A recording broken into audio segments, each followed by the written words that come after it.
May day dire sayo unsa oras ang first trip dire? Nayo sa alas 6 pero depende na ninyo. Depende Sa na kadaghanon.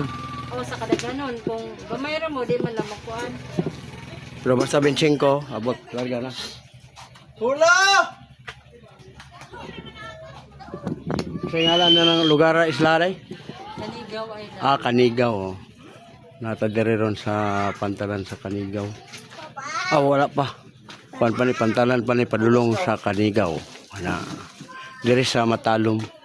Leyte ni sa Leyte. Daghan na rin po mga hotel dito. Wala na po yung mga hotel dito dyan. Cottage. Cottage niya. Overnight, asa man sa cottage ra. Cottage. Mm. Dapat 10. Ha? Nairo pero di nagto. Ah, gagmay lang. Pang good porto lang. Dapat kuan pang pamilya pero gagawat ang unang maray mo Ah, Sanay biyahe lo. oh. Bihero Channel. Yang hero channel. Ikaw daw biyahe lo.